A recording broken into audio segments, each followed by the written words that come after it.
దక్షిణాది కుట్రలు తిప్పికొడదాం. డీలిమిటేషన్ అనేది లిమిటేషన్ ఫర్ సౌత్ కార్యాచరణ ప్రణాళికలు రూపొందిస్తున్నాం. త్వరలో అఖిలపక్ష సమావేశం నిర్వహిస్తాం. జేఏసీ మీటింగ్ కు స్టాలిన్ నుంచి ఆహ్వానం. ఆ లోపే మేము ఆల్ పార్టీ మీటింగ్ పెడతాం. భవిష్యత్తు రోడ్ మ్యాప్ పై సీఎం రేవంత్ రెడ్డి క్లారిటీ అంటూ చూస్తా ఉన్నాం. సో డీలిమిటేషన్ ద్వారా ఈరోజు కొంతమేర సౌత్లో ఉన్నటువంటి లోక్సభ సీట్లు తగ్గడానికి అవకాశం ఉన్నట్లుగా కొంత చర్చ అయితే బలంగా జరుగుతోంది. సో మొత్తానికైతే సౌత్ పైన నార్త్ డామినేషన్ అనేది చాలా స్పష్టంగా కనబడతా ఉన్న విషయం అందరం కూడా గమనించాలి.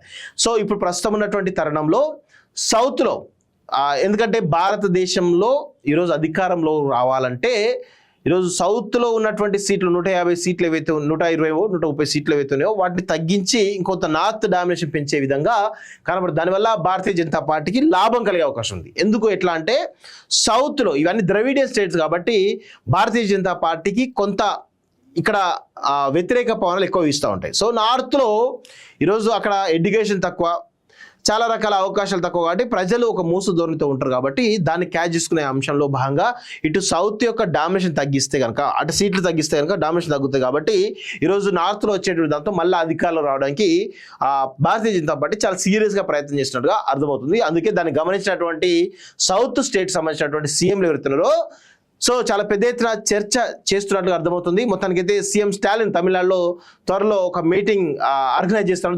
దానికి సంబంధించి సీఎం రేవంత్ రెడ్డి కూడా నిన్న తమిళనాడు సంబంధించిన ప్రతినిధులు కలిసి ఆ యొక్క మీటింగ్కు రావాలని చెప్పేసి కూడా ఆయన వాళ్ళకి చెప్పడం జరిగింది. సో ఆయన కూడా వెళ్ళి తన యొక్క ఏ విధంగా అన్యాయం జరుగుతుందో చెప్పి అక్కడ తన భావాలను కూడా వ్యక్తపరచడానికి అవకాశం అయితే కనబడుతుంది. సో ఎట్టి పరిస్థితుల్లోనూ భారతీయ జనతా పార్టీ సౌత్ పైన సవతి ప్రేమ చూపించొద్దు.